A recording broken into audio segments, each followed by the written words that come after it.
Design Action Group seminar this afternoon. The topic is Trees for Human Resilience and Wellbeing. If this is your first time to come along to a TDAG meeting, we are a network and forum that brings together people and organisations to support the role of urban trees through better collaboration in the planning, design, construction, maintenance and management of our urban places.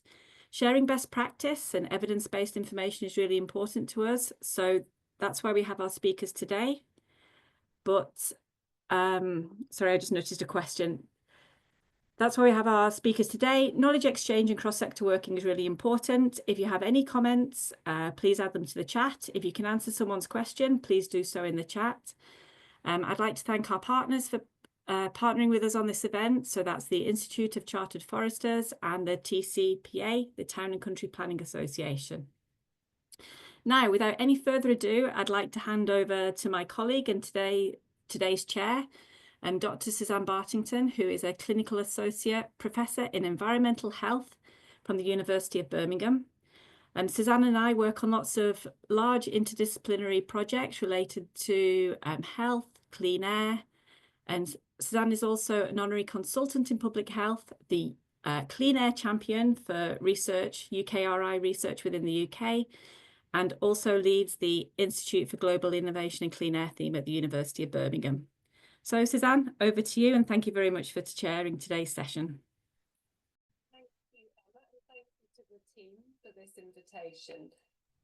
My role as UKRI Clean Air Champion really means that what I want to do is translate evidence into policy and practice. So we as the Clean Air Champions team work very closely with national and local government in the UK to translate scientific evidence into useful tools, guidance, and to inform policy. And that's really why I'm so keen that we bring trees into that arena and that dialogue as well. So why human resilience and well-being? Well, we know from the evidence base that humans need trees and health. Proximity to nature obviously has major benefits for physical and mental health and well-being. I myself, being medically trained, learnt nothing about the benefits of trees at medical school and access to green space, for example, yet it is a really important wider determinant of health. We know from research studies that time spent in woodland areas and around trees have been shown to have direct physiological benefits, including blood pressure, reducing stress, and inducing a sense of calm. And I was really struck actually by one study from the Centre for Sustainable Healthcare Space to Breathe report that reported that over 80% of staff working in the healthcare sector want to spend more time among trees and green spaces. This is also really timely because of the need to address current health challenges. So very strikingly, although we've had increases in life expectancy broadly over the last half century in developed settings, that's now really reached a plateau in many countries. And in particular, if we take the UK as one example, adopting a global lens, we can also note that actually the inequalities in life expectancy and healthy life expectancy are now widening. And some very striking recent figures demonstrate that within the UK, the difference in life expectancy at birth actually has a 23-year gap for women and 21-year gap for men between the most deprived and the least deprived areas of the UK, really demonstrating that where you live, work, visit has a major impact on your long-term health and well-being. So trees really are an important mechanism to have an impact on the wider determinants of health and clearly have those links through to other important aspects that influence our health and well-being, such as air quality, soil quality, water, shade, shelter, noise mitigation, a very long list. And we know that really our human health relies upon trees and habitats provided by them for our health and well-being. It also demonstrates that if we are able to harness the potential of trees, they actually have this potential to deliver what we phrased to be an echogenic effect. So that's one which really disrupts this relationship between economic disadvantage and poorer health outcomes, and hence a really strong rationale for investment in trees and green space in order to improve the quality of people's lives. So I just now wanted to hand over to our first two speakers, introducing Karen Lamb, who's Intermediate Research Scientist, Ecosystem and Climate Science, Toronto and Region Conservation Agency, and Kathy Wolf, who I hope her internet connection holds out, who's Research Social Scientist at the Affiliate College of Built Environments, University of Washington. So it's over to you both. And as I said, we do hope that Kathy manages to stay with us on the line, bearing in mind the challenges she's experiencing. Thank you for the warm introduction, Suzanne. Hi, everyone. It's a pleasure to join you all today. My name is Sharon Lamb, and I'm a research scientist with the Ecosystem and Climate Science team at Toronto and Region Conservation Authority, an environmental organization based in Ontario, Canada. And I'm pleased to be joined by Dr. Kathleen Wolf. And together we'll share some of the fruits of our latest collaboration, developing evidence-based communications products on the health benefits of urban trees, with funding support from Health Canada, a federal department in the Government of Canada. Before we dive into the research evidence and walk through the communications products, I just want to start off with a bit of information about how this project came about and why Health Canada is interested in this topic. Canada, as you may know, is a big country, the second largest country in the world by land area, but most of the population are concentrated in urban areas in the south. Nearly 3 of 4 Canadians live in large urban centers, and as we continue to urbanize, urban and near-urban nature are now the primary ways that people come into contact with nature and the natural environment. And like many other countries around the world, putting on that global lens, as Suzanne mentioned, urban trees and vegetation have declined in many Canadian towns and cities, which has continued since 2000. The image on the right shows the loss of trees and vegetation over time in a community in Surrey, British Columbia, for example. Major stressors include land use change and development, expansion of roads and other infrastructure, lack of growing space and genetic diversity, and climate change and the spread of invasive species and pests, which may sound familiar to many of you. In Canada, you might be interested to learn that we have a climate change and health office within Health Canada, the federal department, as I mentioned, responsible for helping Canadians maintain and improve their health. And for over 20 years, the Climate Change and Health Office, or CCHO, has been helping to protect Canadians and understand the effects of climate change on their health and ways to adapt. And thanks to their work and the work of people and organizations like the World Health Organization, there is a growing recognition that climate change is a health issue and that climate change can affect people's health and well-being in direct and indirect ways. This includes extreme heat, which is a leading weather-related cause of illness and death in Canada and many other regions in the world. And thanks to improvements in climate attribution science, extreme heat events like the one that affected the Pacific Northwest in 2021 can now be linked to climate change. Over 600 heat-related deaths resulted in from this extreme heat event in British Columbia, an event that scientists have found to be virtually impossible without human-caused climate change. And as extreme heat events become longer and more intense due to climate change, the work that CCHO is doing to protect people's health is ever more important, I think. This includes working to advance heat alerts and responses, as well as increasing public awareness on heat health impacts and protective measures, including the cooling benefits of urban trees. As many Canadians live in urban areas, Health Canada has recognized the need to reduce urban heat islands as a measure to protect health, since the temperature in cities can be much warmer than surrounding areas with more natural cover and can amplify the health impacts of extreme heat. In 2024, Health Canada reached out to us to help them develop evidence-based communications products that they can use when communicating with decision makers, recognizing that not all decision makers working on climate adaptation are aware of the benefits and mechanisms of how trees protect the health of Canadians. Several years earlier, Health Canada had supported a review of the research evidence on the health benefits of urban trees, a study that was led by Kathy, which Kathy will speak more about in just a moment.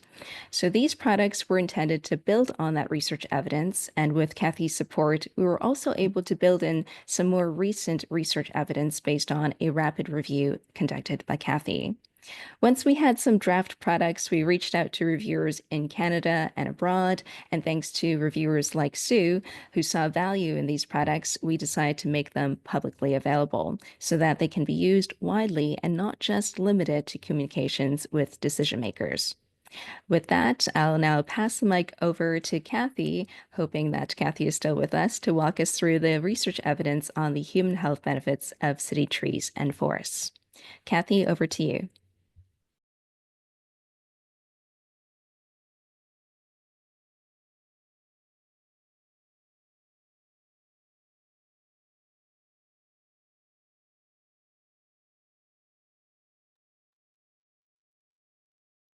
We still have Kathy on the line, or have we lost her?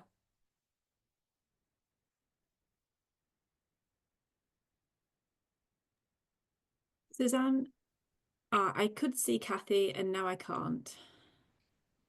Okay, it's probably best, Sharon, if we go back to you for the time being in that case. If we lost Kathy, hopefully we'll be able to bring her back in.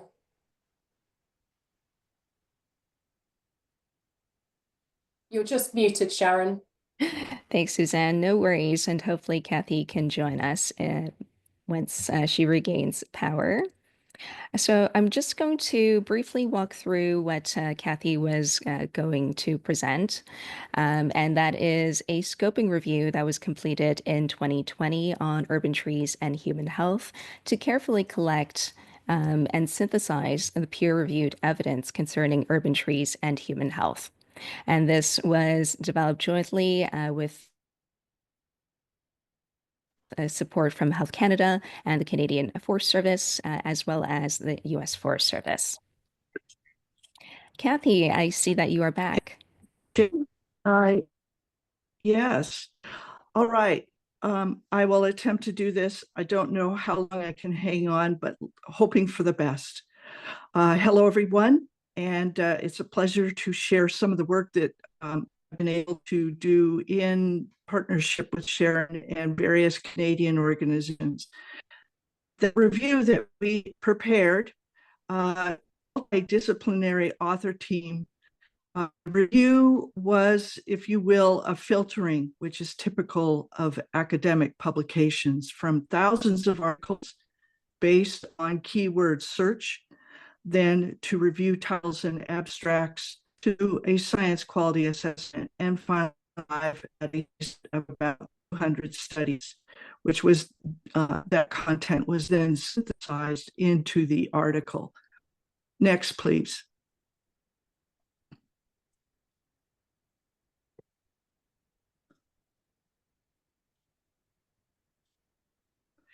And so what we did was distilled science, which is fun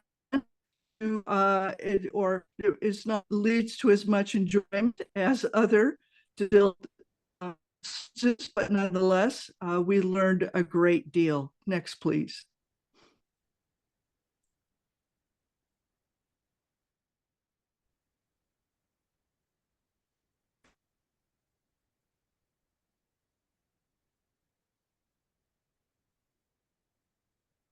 Next slide, please.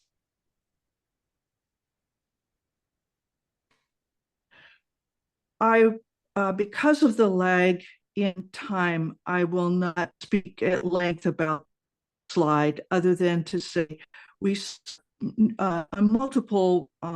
many patterns in the findings from the science literature. One being that trees and nearby nature are important in people's lives across from cradle to next, please.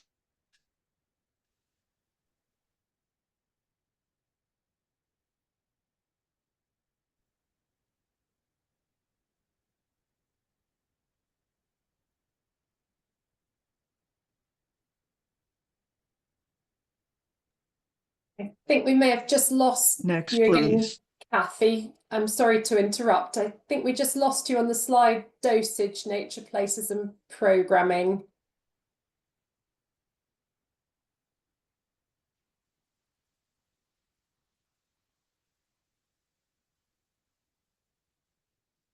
Unless we can bring Kathy back, I think what we're going to need to do, Sharon, is come back to yourself. And if you're happy to talk us through the remainder of the slide set, I think that may be preferable given Kathy's challenge with the internet connection. Sure, Suzanne, happy to try and fill Kathy's presentation, although I think Kathy will be able to speak to this best, but I think there is certainly a lot of interest in finding the right dosage for nature places and programming. And through research studies, we have found that stress can be reduced from 20 to 30-minute sessions, that depression, blood pressure could be as little as 30 minutes per week, and depression for patients with depressions, one garden visit per week or a peak of 4 to 5. And there is high well-being noted by people who have 120 minutes per week or a peak of 200 and 300 minutes. So there is growing evidence of this dosage response in the scientific literature that has been very powerful to help inform evidence-based programming. And through this collaborative project, we were thrilled to have Kathy as a partner once again to refresh this review. Kathy has conducted a rapid review of recent literature on urban trees and human health to revisit and compile more recent peer-reviewed evidence, and has released this online. So this is also available as a resource.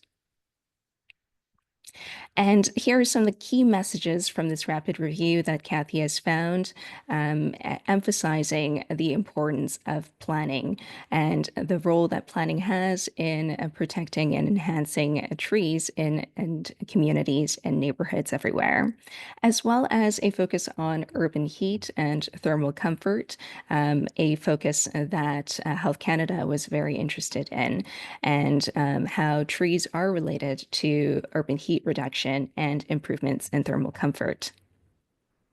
There was also a subset of literature on air quality, allergens, and respiratory effects, which aligns with the 2020 scoping review, as well as mental health and function. So this is, again, the continuation of some of the findings from our 2020 scoping review. Forest bathing and therapy. There has been decades of research on this and lots of exciting new findings around how forest bathing and forest visits and therapy have been used to help patients with cancer and depression, for example, as well as physical activity and wellness. And then Kathy also found some emergent human health benefits and functions and services, including pharmaceutical, medical, from the medical perspective, as well as some new connections with nature. The Cities and Nearby Nature for Health Scientific Literature Review identified some of these key themes, and if you go to this QR code and scan it with your phone, you will be able to access a copy of this rapid review. We can also post a link in the chat for your reference. So jumping over now to the product overview, building from the wealth of evidence from these two reviews that Kathy has led and Kathy's lifelong research work, we've developed the following evidence-based communications products. These include 2 visual infographics and a longer slide deck that can be used for presentations. And the goal was to develop 2 complementary infographics to highlight the benefits, the health benefits of urban trees more broadly, and how trees protect people's health from extreme heat more specifically. And the slide deck explores the benefits and mechanisms of how trees protect the health of Canadians in more detail. All of these products are accessible online at trca.ca. And given that we have 2 official languages, these products are also available in French. So let's take a closer look at these in turn, starting with the health benefits of urban trees infographic. Here, we've tried to develop an infographic that simply explains the health benefits of urban trees and how these benefits emerge. The importance of connecting benefits with solutions was a major consideration when we developed these messages, a point that was raised by Kathy. And to borrow some of Kathy's words, we tried to use this as an opportunity to translate data and findings to inform policy planning and design so that these infographics can be more than just the recitation of research and can hopefully inspire evidence-based actions such as community greening or greening school grounds, for example. Many of these messages you'll find are place-based to illustrate how people come into contact with trees and experience health benefits. So here we emphasize learning environments to capture trees in schoolyards and trees near children's homes, and healing spaces, including trees around hospitals and healthcare facilities. We also highlight some pathways and mechanisms for how these benefits may emerge, for example, by helping to reduce conditions that compromise people's health or by providing shade or attractive environments through tree-lined streets.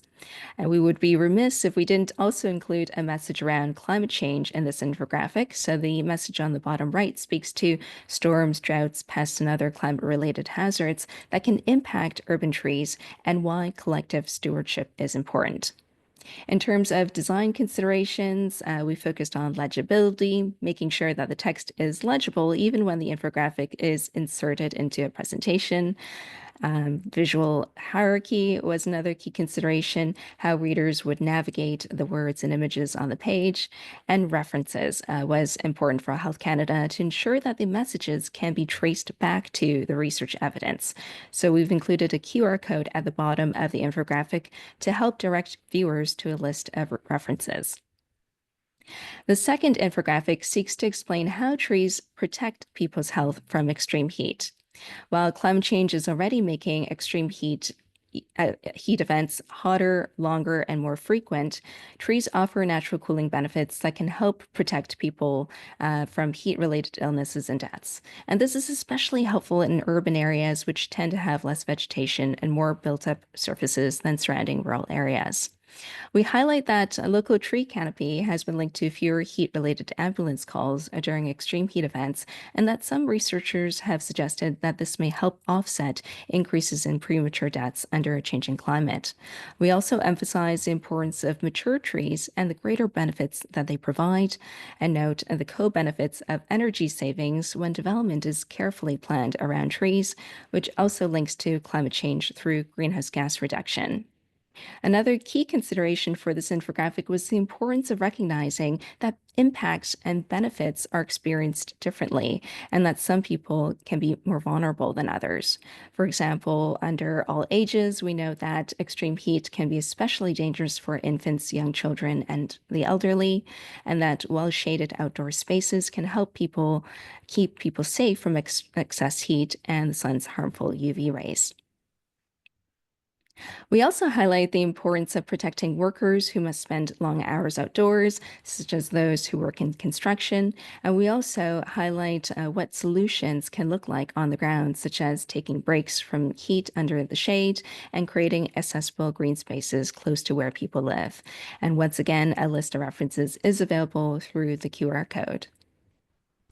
Turning now to the longer slide deck on the health benefits of urban trees, we start off with some quick instructions on how you can use this presentation. And we note that the presentation can be used freely to help communicate the health benefits of urban trees.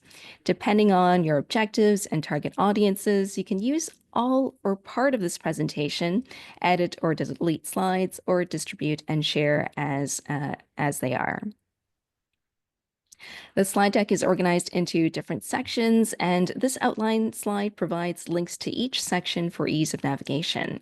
We start off with an overview of the health benefits of urban trees and then go into how trees influence people's health. We then go into why this is important and what we can do to maximize the health benefits of urban trees, again, connecting benefits with solutions. And a full list of references is provided at the end. But depending on your needs and communication objectives, we fully encourage you to mix and match the different slides and reorganize the narrative as you see fit. Each section starts off with a list of key topics, and in the original slide deck, these numbers would be linked to the corresponding slides. Again, this is for ease of navigating between slides. So this section on the health benefits of urban trees starts off with a review of the social determinants of health and how nature is foundational to people's health. We talk about urbanization and population change in Canada, which can easily be adapted to other jurisdictions. And then we go over some key health benefits such as physical activity, stress, attention, social activity, and spiritual health. Here's an example of one of the slides that is included in the section on the health benefits of trees. We use a lot of photos to try to bring nature to the viewer and immerse them in the experience of trees. Each key message is followed by a list of references. So here we have a list of studies that have investigated the relationship between trees and stress, anxiety, fatigue, and mood, as well as attention, short-term memory, and school performance. Sometimes the benefits are linked to not just trees, but trees and green spaces. So here we highlight some of the evidence for social activity and helping behavior. The next section looks at how trees influence people's health. And here we break it down by different studies, how different studies have measured people's exposure to trees, such as tree canopy cover, forest visits, images or videos of trees, for example. We also go over some potential mechanisms for how these benefits emerge and talk about the different pathways to health. This example focuses on forest visits and forest-based therapy, and that decades of research have found health benefits associated with these experiences, including for depression and cancer patients. We also try to be specific about who benefits. So here for immersive forest experiences, it's really across the age spectrum or the life cycle, as Kathy mentioned, from young adults to the elderly. But it's also important to recognize that there are still many things that we don't know about how the health benefits of trees work. For example, some studies have found that forest experiences, even short visits, can boost immune system function. And this might be through measures such as increased natural killer cells and NK activity and reduced pro-inflammatory levels. And some suggest that this may be due to chemicals released by trees, such as phytoncides, but the underlying pathways are not yet fully understood. And there might be multiple factors contributing to people's experience of the health benefits of trees. So here is an outline of how these different urban forest experiences may lead to flow into different building blocks for health, from reducing harm to restoring capacities that support health and building capacities that facilitate conditions of wellness to health outcomes. The third section focuses on why it's important to promote the health benefits of trees in case any of your target audiences need convincing. And here we cover some key trends in health, including chronic diseases in Canada and elsewhere, which is applicable around the world. How trees and people's health values are closely aligned, how the loss of trees and vegetation in urban areas have been found to be detrimental to health, and the importance of equity and equity considerations in tree planting, and linking trees and people's health with climate change. So here's just an example of the chronic disease messaging focused on, from the health perspective, how chronic diseases are on the rise and trees can be part of our health intervention toolbox. And that connecting with people's values can strengthen the case for urban trees, as we've seen through the COVID-19 pandemic, for example. The last part focuses on what we can do to maximize the health benefits of urban trees. Again, trying to connect the benefits with actionable solutions. And we focus on actions that can be taken at different scales because a multi-scalar approach is really needed. We touch briefly on the 330 and 300 rule and the importance of healthy mature trees, and the importance of the placement, density, and diversity of trees, and multidisciplinary collaboration. So here is a slide going over the actions that are needed at different scales, from buildings to streets to neighborhoods and regions, and how collaborative planning can help inform how to plant and manage trees, a key finding from Kathy's recent rapid review of how we can collaboratively create spaces that facilitate forest bathing on a routine accessible basis, for example, improve walkability and thermal comfort, and reduce space heating and cooling needs. We've also inserted a slide here on heat health vulnerability mapping and how this mapping can help identify priority areas for tree planting to help improve tree equity and reduce the impacts of extreme heat. And this is a case example in the Toronto region through our work with the city of Toronto for a neighborhood in Rexdale. It includes vulnerable populations and community assets, as well as issues identified by the community through community engagement. We end off with some key takeaway messages that the benefits provided by trees are not limited to aesthetics and beautification, that there is substantial research evidence showing that trees are fundamental to people's health and well-being, and that nature in cities don't take care of itself. Planning and stewardship is essential to help urban forests thrive. And by way of the slide, we just wanted to acknowledge everyone who has contributed to the development and review of these products, including Health Canada's Climate Change and Health Office, Dr. Sarah Barron at the University of British Columbia, Dr. Ingrid Jarvis also at the University of British Columbia, and our colleagues at the Canadian Forest Service, Sue at Trees and Design Action Group, Dr. Claire Woodall, and Dr. Kieran Doig from the Urban Forest Research Group in Forest Research, and Dr. Emma Ferranti from University of Birmingham.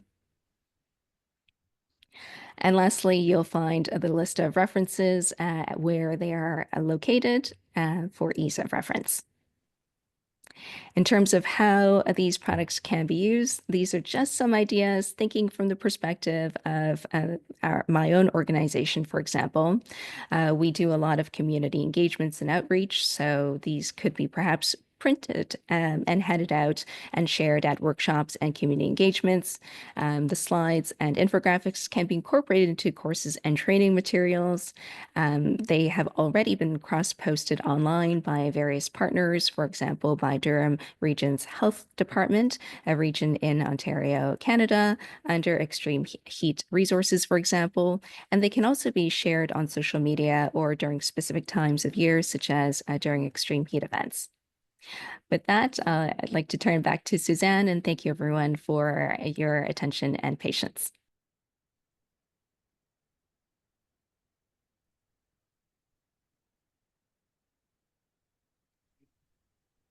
Suzanne, I can't hear you. Can you hear me now? Yeah. Yeah, excellent. So that was just a thank you to Sharon for such a clear presentation and for handling Kathy's material. I'm sorry we lost Kathy. That's the impacts of extreme weather in real time as well that we're experiencing. So we've got a little bit of time now to explore some of the questions until we move on to our second presentations.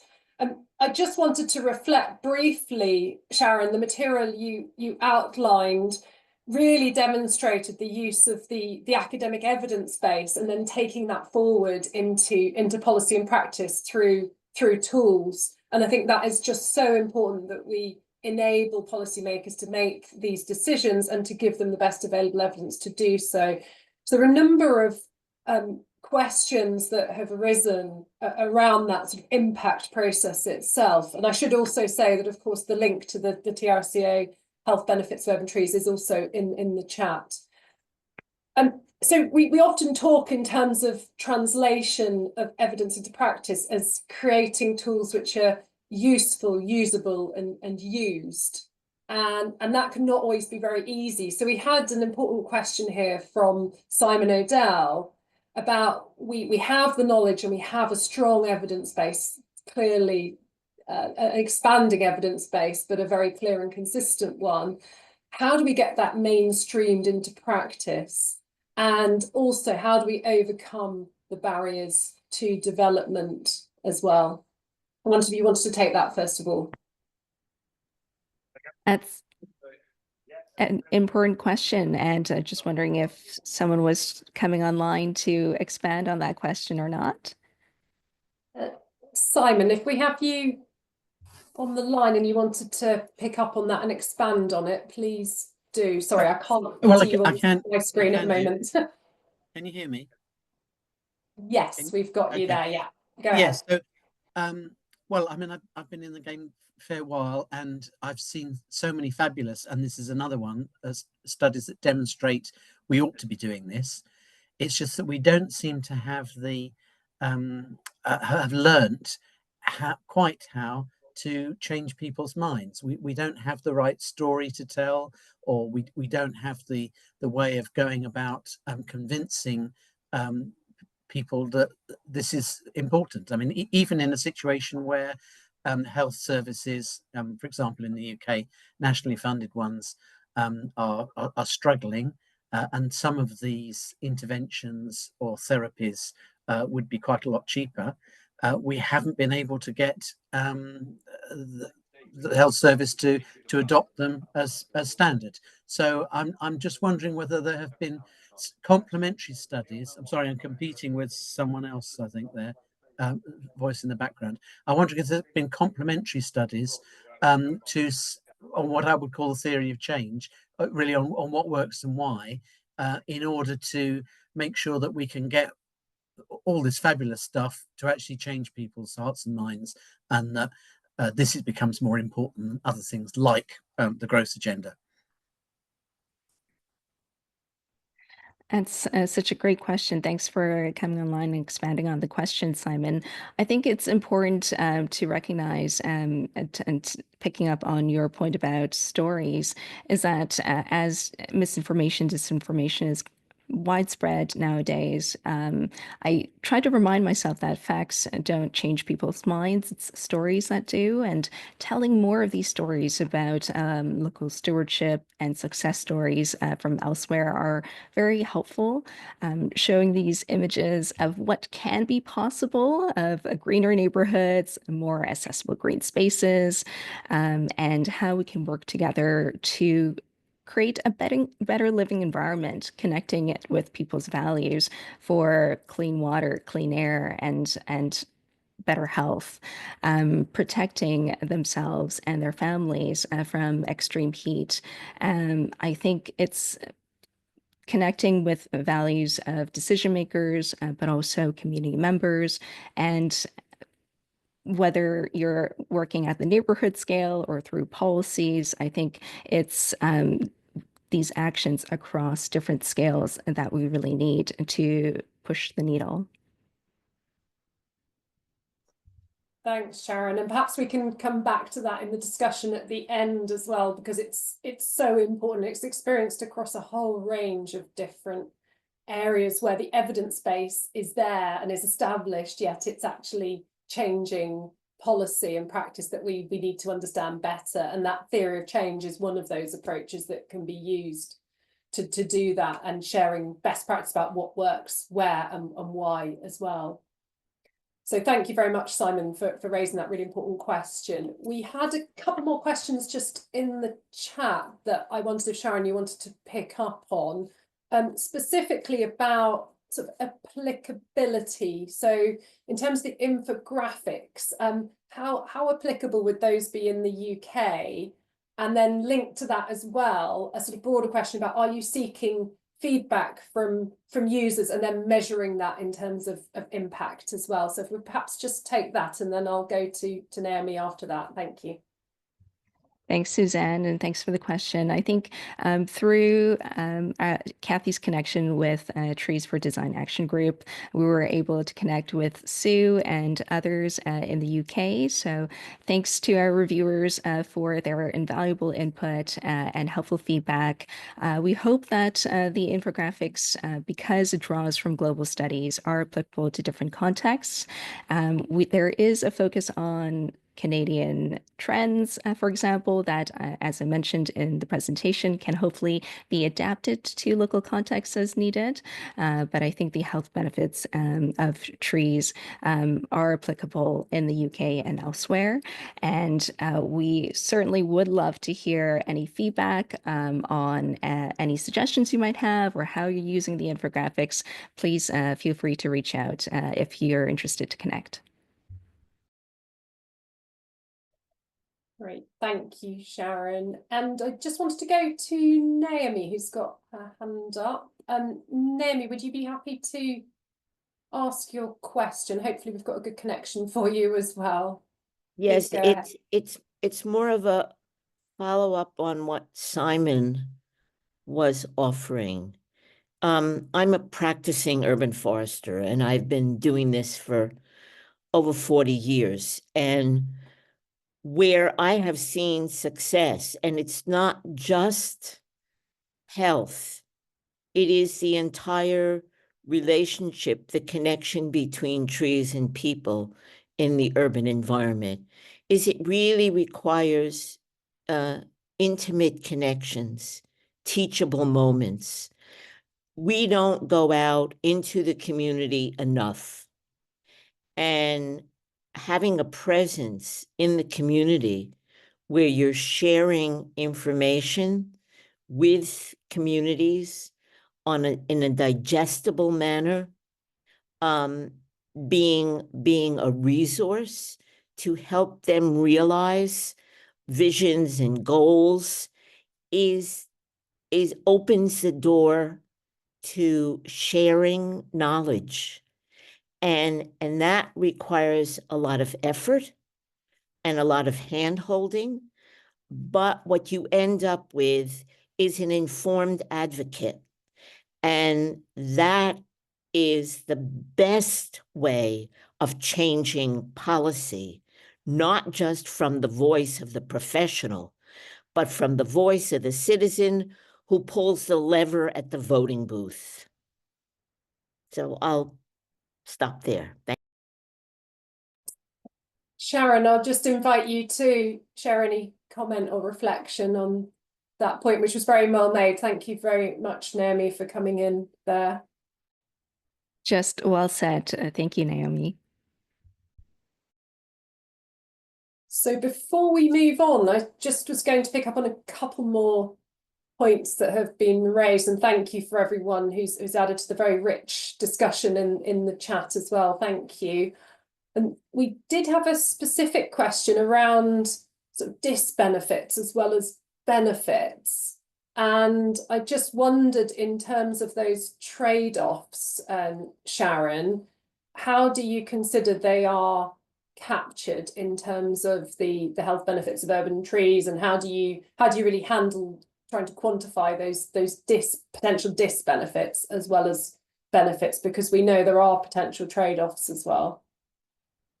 Great question. Thanks, Suzanne. I think that disbenefits was something that did emerge in the 2020 scoping review.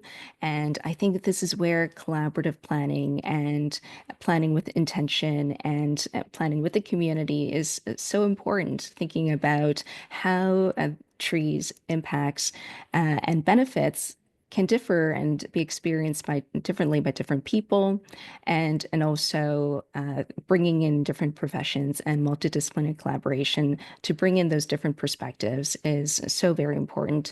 And also thinking about equity and how we need to plan trees and communities that benefit everyone. It's about maximizing the health benefits and considering those trade-offs. Absolutely, I would endorse that from a public health perspective, that we know that there are often these trade-offs, and we need to really optimize adopt a whole systems approach and optimize our interventions such that we get the best overall outcome and mitigate any of those potentially unintended consequences as well. So air allergens, risk of damage just highlighted. So thank you, Emma, for sharing that knowledge as well in the chat. And I also just wanted to highlight that we had a link put in the chat from Patty White, a shout out for the NHS Forest as well, and tree orders until Friday this week as well. So thank you, Patty, for sharing that link in the chat, and hopefully those who are eligible will be able to look at that and explore the resources as well. So unless there are any final questions for Sharon, I'll just pause in case there's any final urgent questions. We can certainly come back to exploring some of those broader issues and challenges that have risen in the discussion here as well later on at the end of the meeting. But if there is nothing else urgent at the moment, I'd like to thank you, Sharon. Thank you so much for leading us through what is actually a very complex area with such great clarity, both the direct and indirect benefits for health you very clearly described. And again, from a public health perspective, those links to social determinants of health are very clearly articulated there. So thank you, and thank you for sharing the link to the resources as well. So we'd like to move on now, and I'm very, very pleased to welcome Gareth Howitson, National Health Service Coordinator at the Mersey Forest, and also Dr. Hannah Burnett, who's at the University of Liverpool and working with Groundswell. So Gareth and Hannah are going to give us an update of what they're doing, and again, how they are really working in practice. So it's over to you both. And again, please do put your questions for Hannah and Gareth in the chat, and then we'll have plenty of time to explore those after the presentation. Thank you. Thank you very much, Suzanne. And thank you, Sharon, as well, for such an insightful presentation there for us. My name's Gareth Howitson, and I work for an organisation called the Mersey Forest. And my role within the organisation is that I'm the Natural Health Service Coordinator. And a little bit more on that in a second. But first of all, I'm going to welcome Hannah to also introduce herself. Hi everyone, so I'm Hannah Burnett, and I'm a postdoctoral research associate at the University of Liverpool, based in the Groundswell Consortium, which again I'll be introducing later on as well. Back to Thanks, you, Gareth. Nice one, thank you very much. So today Hannah and I are going to do a joint presentation, and I'm going to start by introducing the Mersey Forest and what the Natural Health Service is. We're then going to go into showcasing some of the collected data that we've collected over the last decade of the Natural Health Service being here for over 6,000 participants. So looking into things like the positive impact on mental well-being, physical activity, and how connected people have felt to nature over time. We're going to briefly touch on the social return of investment and what that impact looked like for the service over the years. And we're also going to explore what nature connectedness means to all the different participants that have accessed our service in more detail. And then Hannah's going to jump in and talk about the Groundswell Consortium and the amazing work that they're doing over here in the UK. And we're going to introduce to you a forest bathing project that we are launching this year as a pilot for NHS staff who are currently off sick from work. The Mersey Forest is a growing network of woodlands and green spaces that are spread across the northwest of England in the UK. The Mersey Forest has been creating woodlands on people's doorsteps for more than 25 years and acting as a community forest. And it's one of the leading environmental regeneration initiatives in the northwest of England. And through working with local community partnerships, we've planted nearly 10 million trees to date. And about a decade ago, the Mersey Forest recognised the importance that some of these spaces that were being created could have on the local community's health and well-being, and therefore created the Natural Health Service, which has directly provided nature-based support for over 6,000 people in the last 10 years. And I wish I could say I painted this specifically for everyone today, but I didn't, as beautiful as it is. So a little bit about the Natural Health Service. Essentially, the purpose of the Natural Health Service is to bring people, nature, and health closer together. We could do this by helping shape local healthcare policies. We also support and influence local healthcare partners and services to consider the benefits of nature on health and well-being. But more than anything, it is a delivery service in itself. And we deliver the service to people who would benefit from accessing nature most for their health and well-being. But most importantly, the simple aim of our service is to try our best to ensure that every single person living within the Mersey Forest region or beyond has the opportunity to explore their own personal connection to nature and how this can positively impact their health and well-being. More than anything, we just want to make a positive difference to people's lives, and we believe nature can do so. So the service itself is made up of 5 different evidence-based products, and we created these in partnership with Liverpool John Moores University, who are also based here in the northwest of England. You'll see them on the screen there, all the different products that people get to choose from, and each program lasts between 8 to 12 weeks, which the public can access completely free of cost. All the products are fully guided by a specialist delivery partner in that certain field. We commission these providers often through tender processes, and these are usually ones that we trust and have close partnerships with, and they really are a key part in delivering the Natural Health Service model to the communities that we work with. In terms of access, people can either self-refer themselves into the service, or they can access via a health professional referral, which can either be through primary or secondary care or local GP surgeries. So just to briefly showcase the social return on investment, I mean, up to date, for us, every single pound that's spent on the service roughly gives us about £12 in return on social return on investment. And looking at the 5-year period between 2015 and 2020, the Natural Health Service actually generated a total of £1 million of healthcare cost savings across Cheshire and Merseyside. And I know these are a lot of things that we know already, but it's really staggering to see a 1 in 12 ratio, I think. So I'm going to briefly present very quickly some of the quantitative findings that we've collected over the last 10 years of operating as the Natural Health Service. And you'll see here that you've got the mental wellbeing impact on your screens, which is the table essentially presenting all the different products that we just showcased as the Natural Health Service. And this data set here is representative of about 500 participants that have accessed the service over the space of 5 years. And in terms of the questionnaire that we used the Short, Warwick and Edinburgh Mental Wellbeing Scale, which is the 7-item scale. And we asked people to provide wellbeing scores before entering the service and then upon finishing the service after roughly about 12 weeks. And if people scored a jump in wellbeing of a score of 3, this is considered a significant change through the Warwick and Edinburgh Mental Wellbeing Scale. And every single product and every single participant nearly showed more than 3 jump in score, averaging from between 4.3 to 5.5. In regards to physical activity, the data set that you're seeing on your screens now is representative of about 1,000 participants who entered the service in the last 4 years. And the hours spent doing physical activity during a weekly basis increased from 3.4 hours to 4.2 hours per week, again, showing a positive impact on physical activity for nearly all 1,000 participants. And to briefly introduce to you the findings that we had on how connected people felt to nature, the data set here is representative again of about 1,000 participants.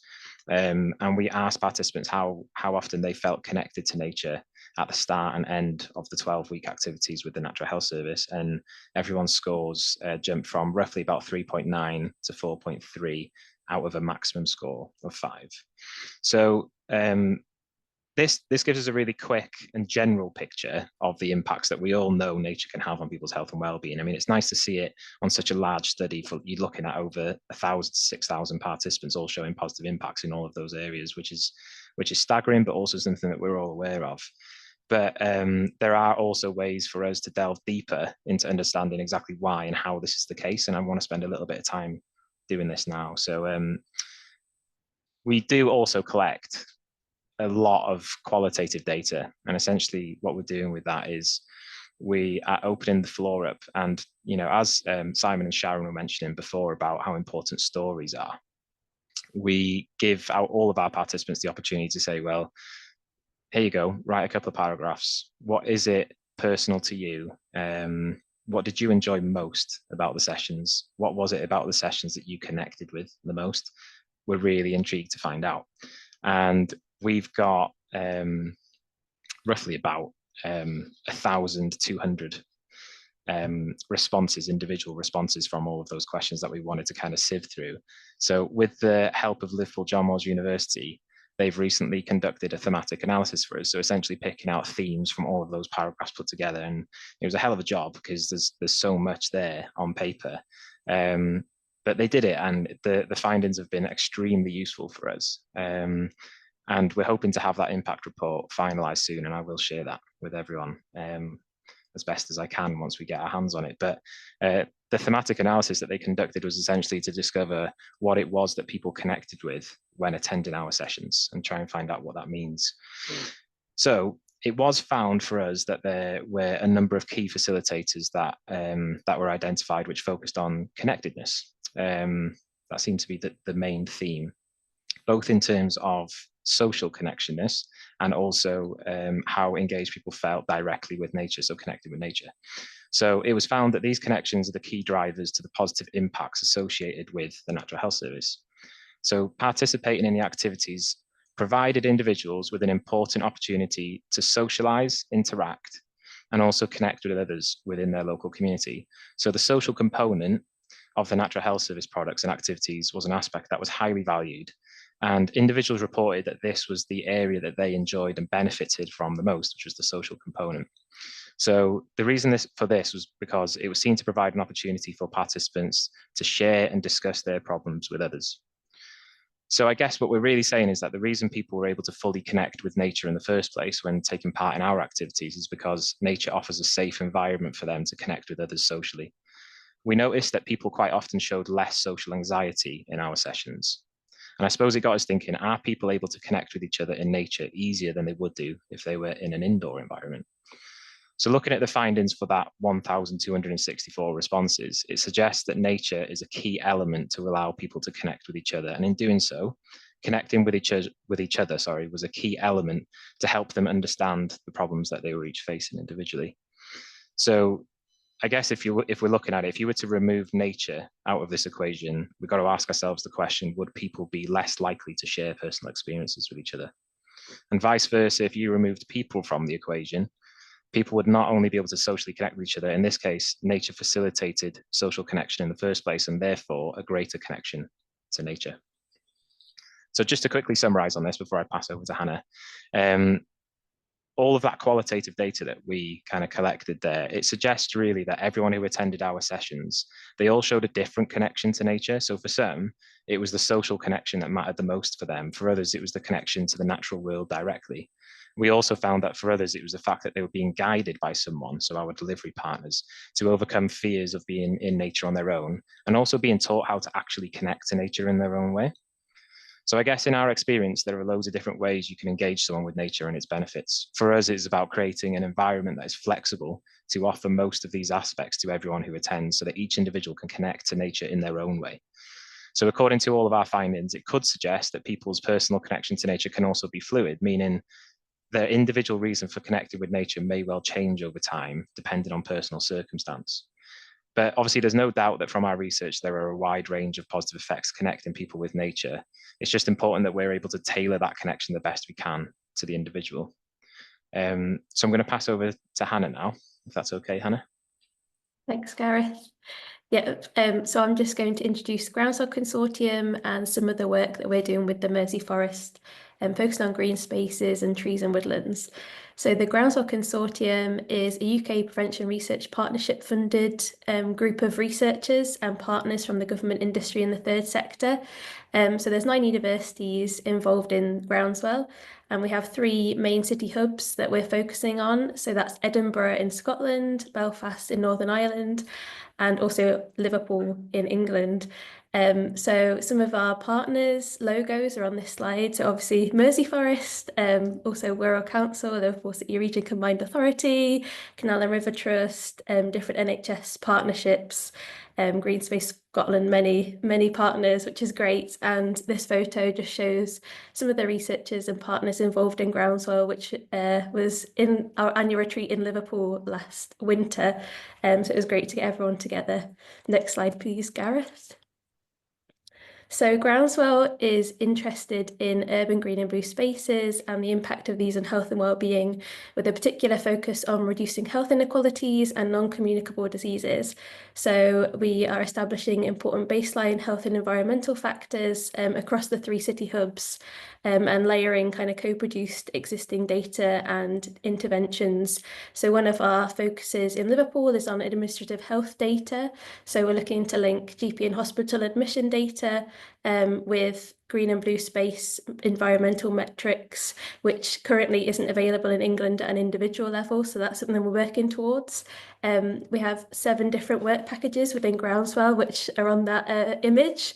So we have work packages focusing on systems frameworks and agent-based modelling, co-production, data innovation and intervention evaluation, policy and decision-making impact.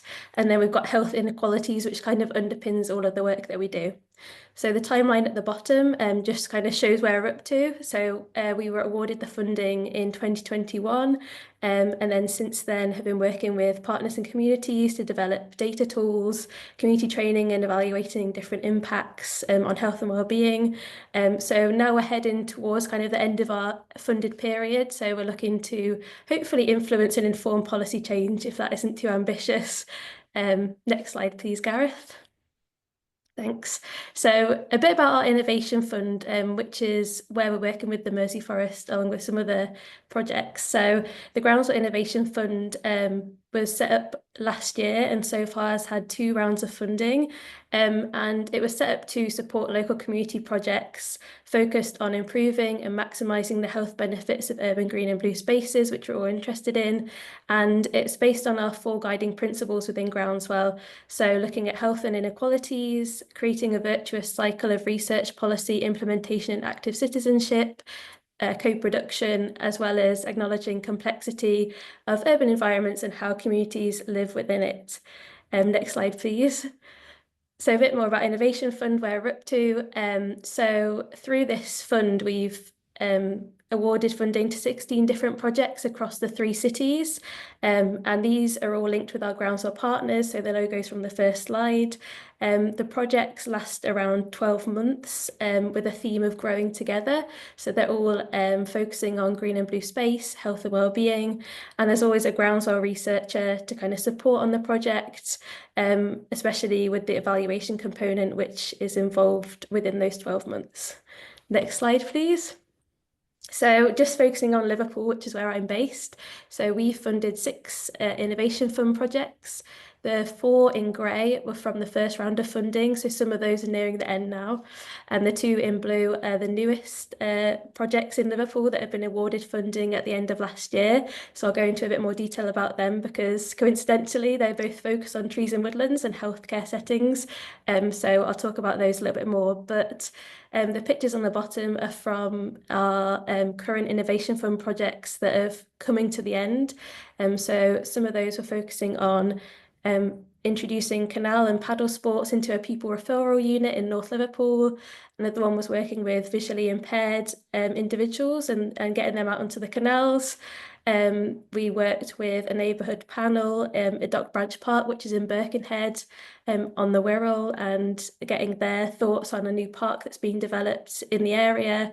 And then the 2 new projects, as I say, are focusing on green spaces for health and forest bathing and trees and woodlands. So I'll talk about them a little bit more. If you go to the next slide, please. So starting off with the Vauxhall Primary Healthcare Project, which is titled Green Spaces for Health.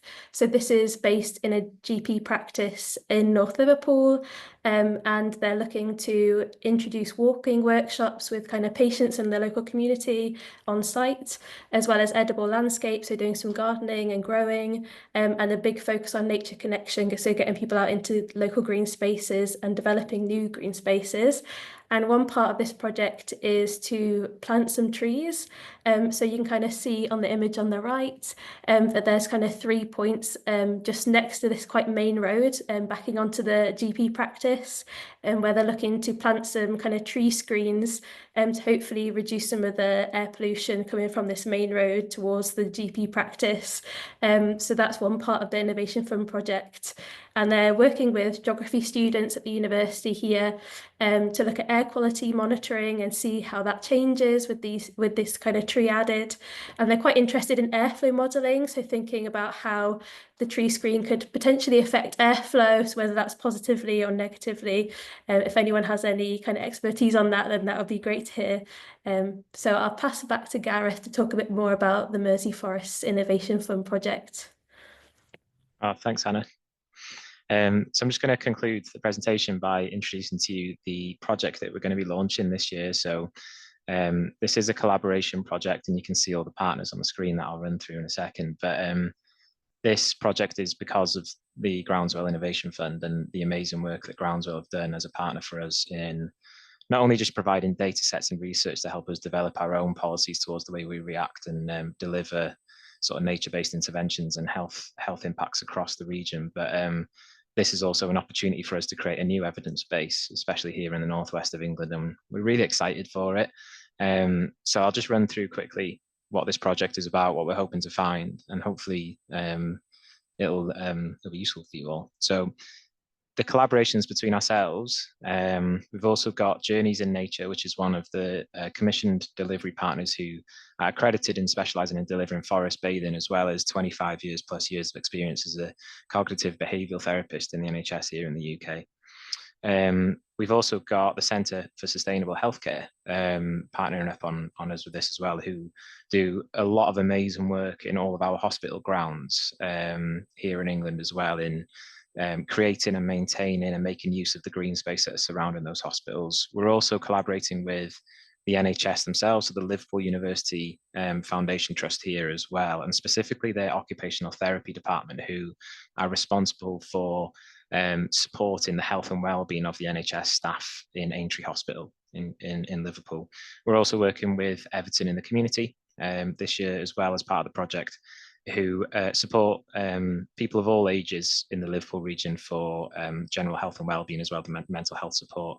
So the project is essentially going to be to deliver multiple forest bathing sessions and interventions to 2 separate cohorts on site in Aintree Hospital using the Bluebell Woods that they've got attached to the hospital site. So the first cohort will be, to begin with, NHS staff from the hospital who are currently on sick leave and aiming to basically increase their confidence to be able to return to work, but also introduce to them how to connect to nature through forest bathing, and increase their confidence and their working environment and quality of working environment moving forward beyond their time with us as well. So they'll be recruited by the NHS Occupational Therapy Department themselves, who will come out and also support Journeys in Nature and delivering the forest bathing sessions as part of their kind of package towards health and well-being at the NHS. And we're going to essentially introduce them to 8 weeks worth of forest bathing on site to help manage stress and mental well-being, helping them to hopefully safely reintegrate themselves back into the work environment. The second cohort will be local residents as well in the surrounding areas who may not know about this space but would benefit from accessing this space, as it's a very highly urban environment, which I'll get the maps out and show you in a second what that looks like. But hopefully we're hoping to provide them with long-term tools to support them with mental health improvements through forest bathing. There is a possibility for a third cohort towards the end of the project, but it's most likely going to be if we decide to sustain this project beyond the first year, and we probably need a more thorough evidence base and case for this. But that will be for patients and staff at the Aintree Hospital, patients who are bedbound in the cardiology department, and the staff specifically that are supporting them as well. And hopefully being able to support outpatients recovering from cardiovascular related disease on site in the hospital, such as stroke rehabilitation and so on. But that might be something for the future that we look into. But the general idea of the project is to treat the whole landscape within and the surrounding areas of the hospital grounds as one treatment room, essentially, for patients and staff who are either accessing or delivering care, and providing things like stress management support to staff by building a personal connection to the hospital grounds and the green spaces where they turn up to work each day to hopefully go and find solace and use the tools learned from engaging in 8 weeks of forest bathing sessions. So the Bluebell Woods themselves are a mature woodland located on the hospital site, which I'll get into in a second. They're owned by the NHS Foundation Trust and Liverpool City Council. And there has been a lot of really important and significant work done by the Nature Recovery Ranger from the Centre for Sustainable Healthcare recently to improve the green spaces on site within the hospital building and the Bluebell Woods themselves. And Nick, the Nature Recovery Ranger, has created forest bathing pockets for us to deliver these sessions within the Bluebell Woods as well, which is amazing. So just quickly, I'll show you a couple of maps and then I'll conclude. Get my laser out. So these are the, this is where the hospital is. You've got the multi-story car park here and the main hospital building here. You've got elective care and physiotherapy departments here, and you can see how close this woodland is attached to the hospital as well. And you can see the surrounding areas where you've got the train station and the community where you can access through. So I'm going to drop us down here, roughly outside the main hospital building where most of the patients and staff spend their time. And you can see here how quickly you can access this space, which is great, which is just amazing. So we're hoping to utilize that more. This is the map of the sort of that local habitat and biodiversity that's going on within the site, and also the 3 different walking routes that you can take from the hospital side or the community side, and trying to basically reintegrate the 2 and make sure that it's being used. So basically, just to finalize and summarize, obviously there's loads of things that we're hoping to achieve, and we're very fortunate that with the support of Groundswell, we're able to try and do a sort of secondary analysis journal paper on this towards the end of the year. We're going to have roughly about 100 participants going through a mix of staff and community. And we're really keen to provide essentially a more in-depth evidence-based research and contribute towards the development of the way that we deliver care in our country. The question that we've got in our heads essentially is, can we include nature in the way that we deliver care within our hospital wards and GP surgeries? And when you look at the environments that patients are being treated in currently, and also where staff deliver their care, how can we use the whole landscape, so looking at the hospital ward as well as the woodland space as one treatment room? And we hope that the benefits of nature can extend into most of our care practices.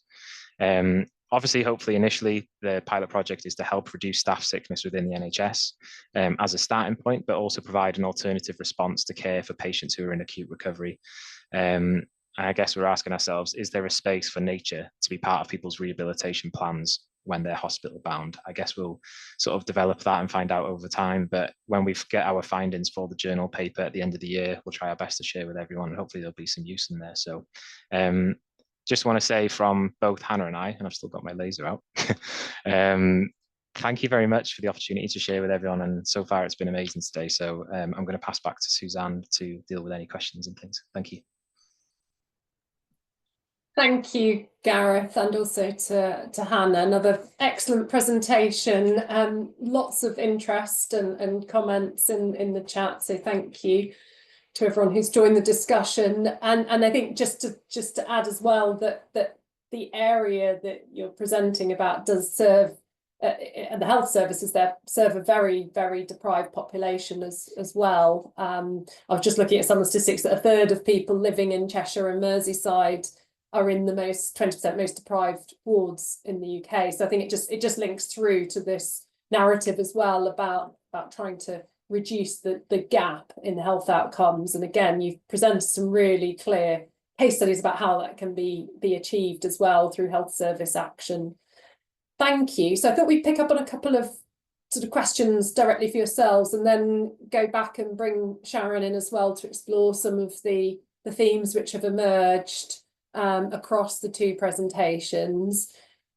Firstly, I just want to pick up on a question from Sue, and I was very interested in this as well. But how is the Natural Health Service actually funded? I mean, you gave a very clear rationale and quite a striking sort of cost benefit analysis you presented as well, suggesting that it should actually be funded as a national service. But can you tell us how it is actually supported?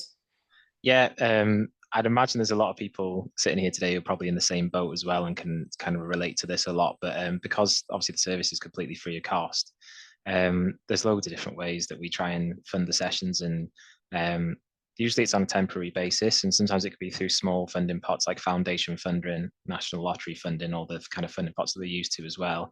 And obviously as well, we've got some funding through local authority here in Cheshire West, which is not covering the whole of Cheshire and Merseyside, but within a certain region there as well. We work closely with the public health team there as well on a local authority fund. So there's loads of different ways we can access funding. It's always chopping and changing for us is the honest answer. It's nice to have core funding and do that as well and build a case from that. But usually it's a case of us being able to look outwards and say, okay, is there any particular pilot project that we want to do, any targeted response? And then you've got your project delivery for 12 months, and that can usually only be a small pot of funding, and we go for that just like anyone else would do as well.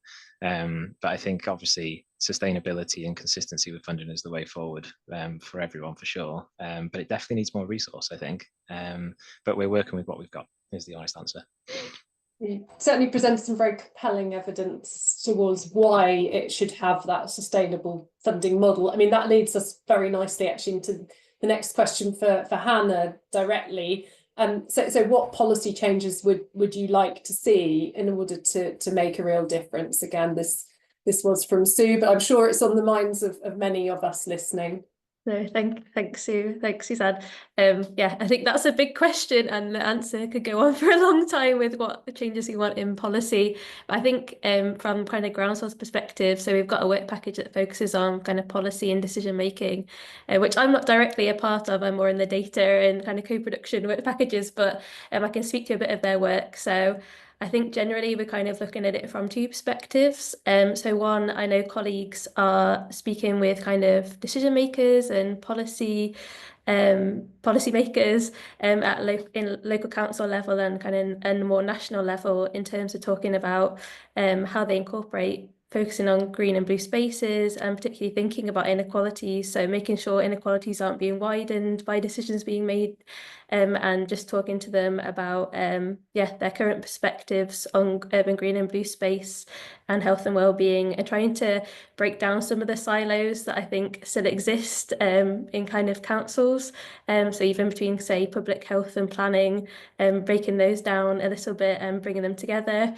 And then from the other side, also thinking about communities and kind of citizen science, so making sure communities' voices are heard at the kind of policy level, that when decisions are being made in a local place, that it's the community that's at the heart of it, and it's what they want and need, as well as what decisions are being made at kind of higher level in terms of policy.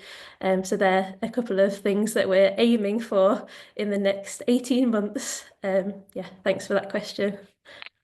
Thanks, Hannah. I know it can be a very long wish list of what we would like to see from policy, but that's some very clear examples. Again, I think that segues very well back into some of the key themes that have emerged, including in the chat and some of the comments, and some of my own thoughts as well. I mean, this issue around knowledge exchange and communication. So we had a question from Jonathan Warren. Jonathan, I don't know if you're willing to speak out loud, but I just noticed your question that should we actually be engaging with experts in communications and in the media in terms of engaging policymakers in the process, because that can be sort of outside the skill set of those who are generating the evidence base and producing case studies, for example. So I just wanted to share that. I can't actually see. I am. Yes, can you hear me? There we go. Yeah, you're Fine. right. Would you like to come in, Jonathan, expand on that? Yeah, I just think it's an age-old thing. I've been in this profession for 30 years, and we all know the benefits of trees, and it's great to see all the science. And it's been around for a long time. Actually, there's been a lot of great science and research, but we're just not very good at communicating it. I think we need to draw in other expertise, really, like people are professionals, people are experts at comms and sort of selling an idea. And also to try and move with the times with social media, and maybe even thinking like using people like influencers and things like that, people who can communicate to the masses in a language that's easy for the average person to understand. I do actually think if most people understood what we know, we would be in a different position. I think we wouldn't struggle as much as we do. Excuse me. Thank you, Jonathan. Something we often say in the clean air community is we would look to someone like David Attenborough to produce a documentary that could bring the challenge of clean air into people's living rooms. So using some key influential figures, for example, to articulate the message, which clearly is very, very clear and backed by evidence. But I just wanted to share that in case any of our speakers, Sharon, Gareth, Hannah, whether you wanted to add to that or comment at all.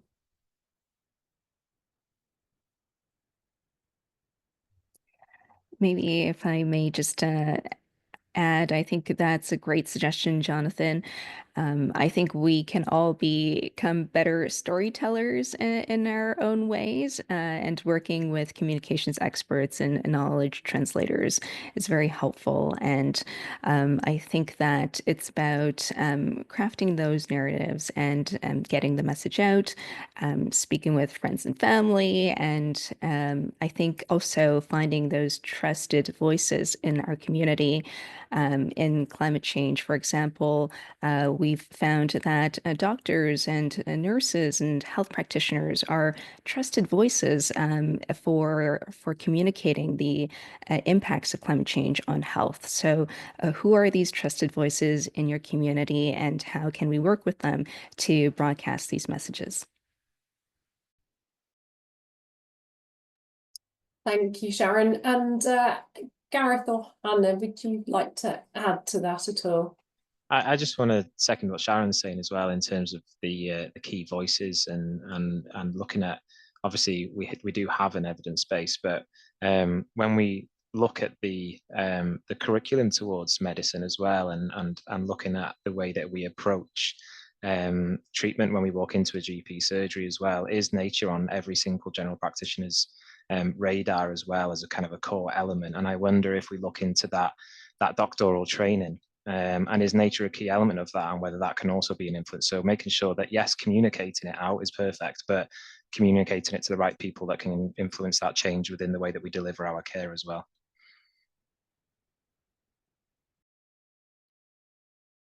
Thank you, Gareth. Yes, well, speaking as someone who's clinically trained, we certainly didn't have any education in my day at medical school about the benefits of the natural world more widely as well. I know that the curriculum has changed since then for medical practitioners, so at least climate change is now part of the undergraduate medical curriculum, but certainly there's a clear argument for that being part of all health professionals' education, given the evidence base. I know we also had a question specifically from Emma there as well, in terms of what the actual current education is, and is there any for trainee doctors and nurses? It's a great question. Yes. I mean, other health professionals on this, are there any others on the call they may wish to speak from their own experiences there? But certainly in my day it was very limited indeed. I was just thinking it was a little bit analogous to trying to teach the engineers about trees. Yeah, and there really is an opportunity to get it into the curriculum. I know we're making that case very widely with all of the Royal Colleges and educational faculties for clean air and air quality, and why that should be in undergraduate, postgraduate training. So equally, that should be much broader and encompass the wider natural benefits as well. Just going to pick up another question that came up, and apologies if I pronounce your name wrong, but Shweta Suhain had an interesting question here about which incentives could be shared and what works for actually motivating people. So I think this comes back to this theme about what works, where and why. But Shweta, I just wondered if you if you wanted to come in and add to that, expand on that question at all, if you're with us. If not, we'll just explore that. So Gareth, Hannah or Sharon, what incentives, or which incentives actually can be shared that in your experience have actually worked, in particular with involving communities and making things work with policymakers? I wondered if you wanted to pick up on any examples. For us, I think being able to ask people to see it in person and really experience it firsthand. And I think we all have that moment in life where it kind of clicks for us, right? Where it kind of makes sense to us. We're like, wow, I connected there with nature. And then you get really excited to how can I connect more? And you get this real connection with the earth and the impact it can have on you. So for us, we're always inviting people who are working within local authorities, whether it's people who can have influence on policy as well, to say, just come out to one of our sessions and try and get it over the line, and really keep knocking on the door for that, to say, well, experience it for yourselves and let us know what you think. And I think when it comes from that innate human feeling of connected with nature, it then suddenly clicks in your mind. But also relatable stories, if you can't do that. We all have sort of health experiences on a personal level, or whether it's someone that we know. And if there are stories that can relate to that person's personal circumstance from us telling a story that one of our participants has gone through, that may relate to the person that I'm telling that story to, that usually is a lot more successful than me just saying, oh, our scores increased by 5, which is usually is great for an evidence base. But I think bringing both together is really important, and finding what that person that you're speaking to relates to is really important for us. Thank you. So I think that continues this theme, doesn't it, around communication and storytelling, and how important it is to tell the story to support the numbers as well and get that buy-in. Hannah, Sharon, did you want to add anything from your own experience there in terms of what works? I think in terms of thinking back to like policy change on a community level, I think it's just making sure that change is actually going to happen for that community. So sometimes when we're reaching out to talk to communities about their current perceptions or use of, say, woodland in their woodland area close by, is making sure that change is actually going to happen, and then they're more likely to kind of be incentivized to be a part of it, rather than just switch off. So that's kind of a big barrier, but also a big incentive, I think.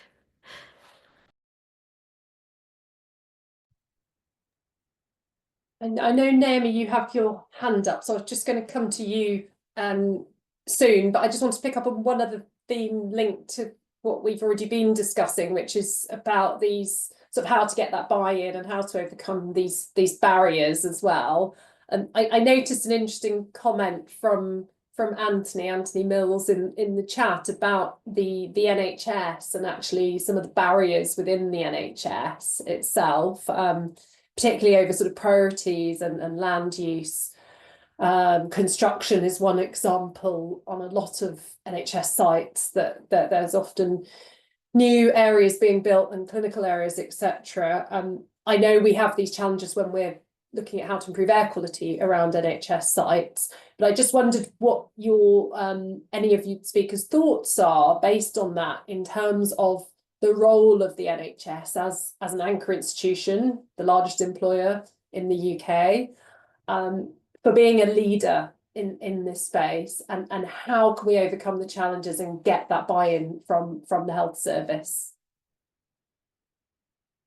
Gareth, perhaps that's a good one for you to pick up on with your sort of practical examples. I know this is quite UK centric. I appreciate that. I think the principles apply elsewhere more widely as well.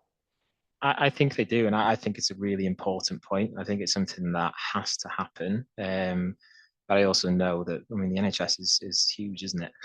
And I know these things, it won't take time to, because essentially what we're saying is I think we want a shift in culture, don't we, in the way that we approach health and social care across the board, because we know the impact that it can have now. And that change in culture, I don't think will happen overnight, but I also think we should keep pushing for it. But I think that starts with just really knocking on the door. I mean, it comes back again to how we communicate the story across to people. And I think when it comes to the NHS, it's whether you do essentially what we're doing this year, where we go out and we say, right, we're going to let the staff experience this firsthand as well. We're going to speak and just keep delivering processes through the NHS to make it known.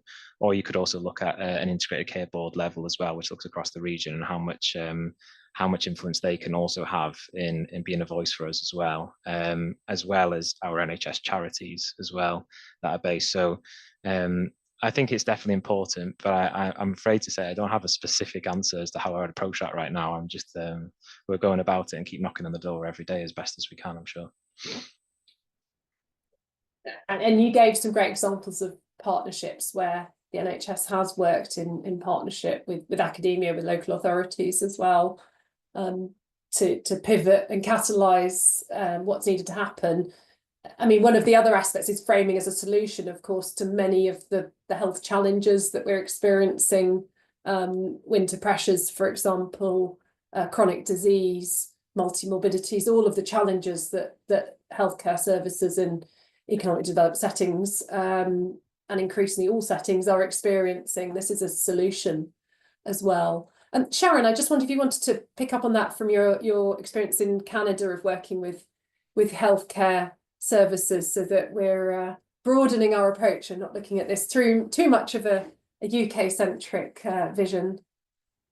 Thanks, Suzanne. I think greening healthcare systems is also a key topic of interest in Canada as well. And how can we rethink healing and healing spaces and make hospitals and healthcare facilities, these institutions that we usually think of when we experience a medical emergency, more connected to the community and integrated, so that people can go there for preventative care as well. And thinking about how greening healthcare environments can also benefit people who work in healthcare to prevent burnout and support staff morale as well.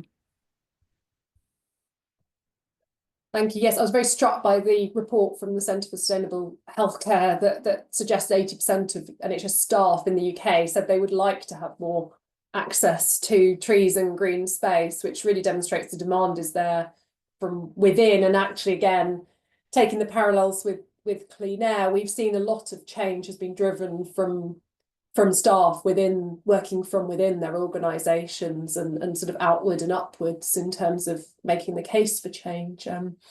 So yes, that just demonstrates that the demand is there. And Naomi, I know you've had your hand up for quite a long time, so I was going to come to you, and then I just wanted to come back to this issue about what our sort of wider practitioners and professionals can do as well. But Naomi, I know you've been very patiently waiting, so you want to come in now. Thank you, Suzanne. Very interesting discussion. And I have a slightly different thought process than Jonathan on how you go about communicating.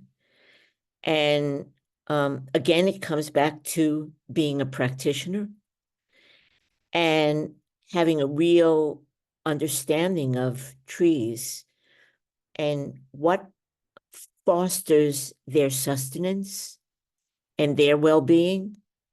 And in return for that, how that fosters sustaining human well-being. And it is creating those personal connections. It reminds me, my original practice was in New York City, and I'm now in Switzerland, but my practice before I retired, or sort of retired or then unretired, was in New York City. And I remember when they first started the recycling program, and nobody got it right.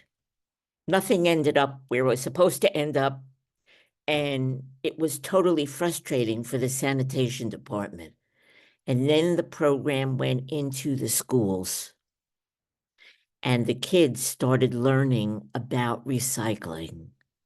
And they brought that knowledge home to mommy and daddy, and gave them all kinds of instructions as to no, you can't put the pizza box in the, and the program was a success.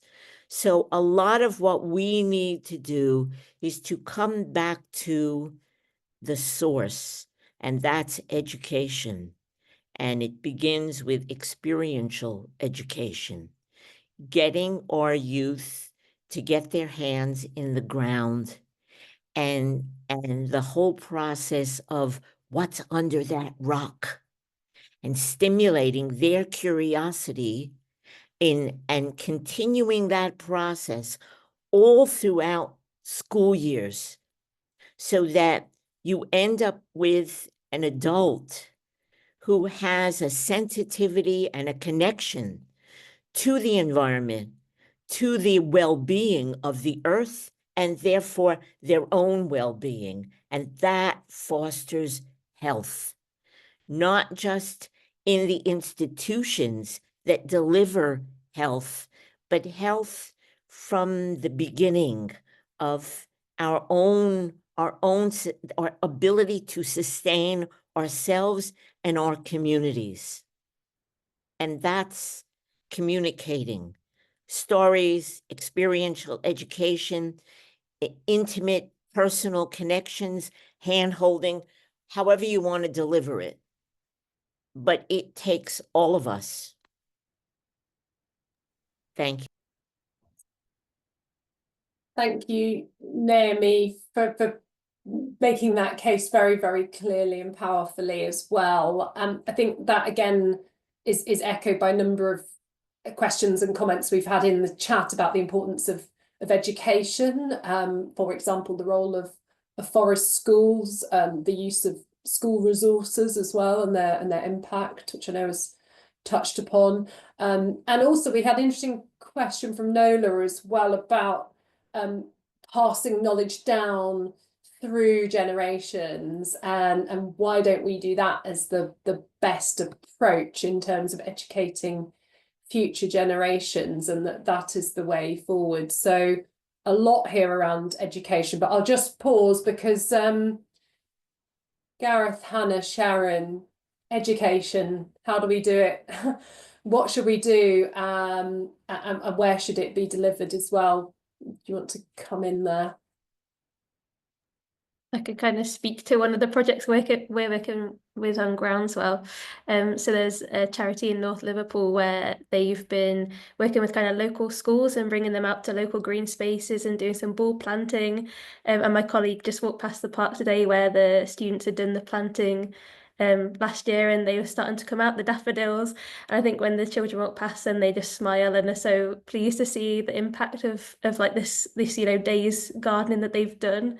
So I think it's all about kind of starting local and children knowing that this green space is accessible to them, and it being accessible to them from like the research that we've done and the projects we're working with. So I think that's a really nice example of where it can be done well and kind of at a local scale.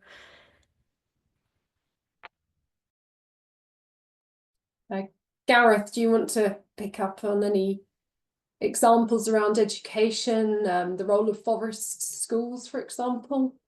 Yeah, absolutely. I was just going to introduce to everyone. So it's called the Natural Curriculum Hub, which is sort of a learning concept that Liverpool John Moores University have, and I'll put the link in the chat about the importance of outdoor learning, but also providing schools with the appropriate training, specifically going into certain targeted schools, looking at the green space they have on offer, and providing senior leadership teams with the correct risk assessments in place to be able to deliver regular core subjects in an outdoor environment with the outdoor environments that they got. So although there are forest school interventions that we've done in the past as well, we're really looking at the space to be able to say, well, can we take the classroom outside, and what do schools need in order for that to happen? So I'll share the Natural Curriculum Hub that Liverpool John Moores University offer as a training package that we've used in the past, and is a really insightful one to kind of look at that education element as well. Great, and finally, Sharon, it's universal theme education. So again, from your perspective in Canada.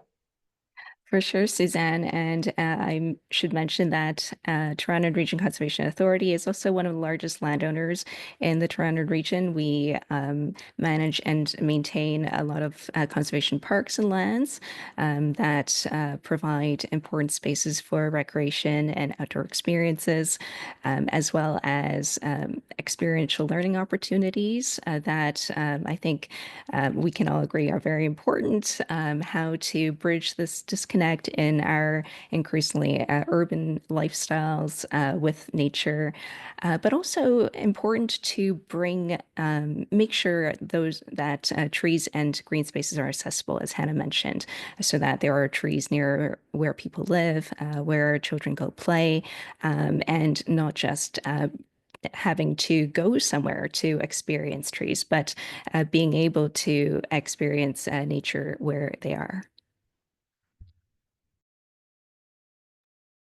Thanks, Sharon. So I think we're going to sort of begin to bring this to a close. But I just wanted to start by saying thank you so much to all three of you, and Kathy in her absence as well, for your contributions, which have been tremendously interesting, engaging, and very rich in terms of content. So thank you. I've certainly learned a great deal, and hopefully everyone here has. I also just wanted to draw attention to a lot of the links and resources in the chat, which again has been very, very busy, which is excellent. I always think that's a sign of a good webinar, is when there's a lot of discussion happening and interaction and contributions as well. So just to draw attention to the links there. I think as well, of course, a shout out to the TDAG resources. Emma, I don't know if you wanted to add to that. I know you did pop the link in the chat there, but did you want to expand on what is available? We have all sorts of TDAG guides. They're available on the website, but for all the really useful links that have been put in the chat today, Sue will collate them and they will be available on the past events tab, along with the presentations from today and the recording. Excellent. So don't worry if you've missed something. It will be available after the meeting, which is excellent because of all the resources.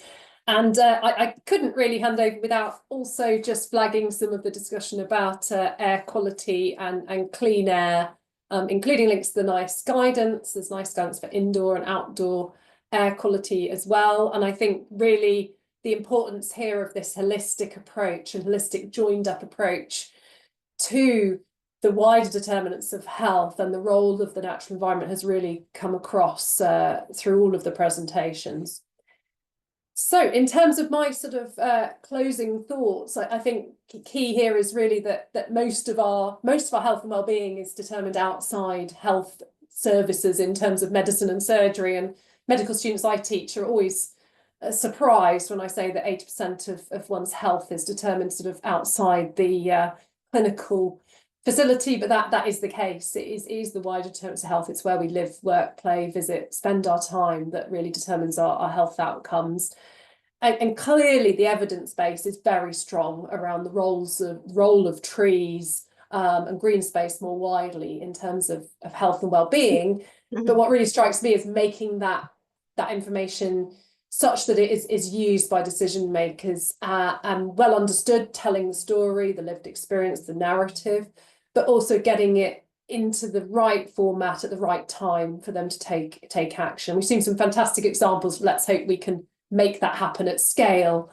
And another key message really is the importance of future generations, and that is where the great potential lies, as I see it here, to harness the full potential of our wonderful natural assets for improving health and well-being from a planetary perspective.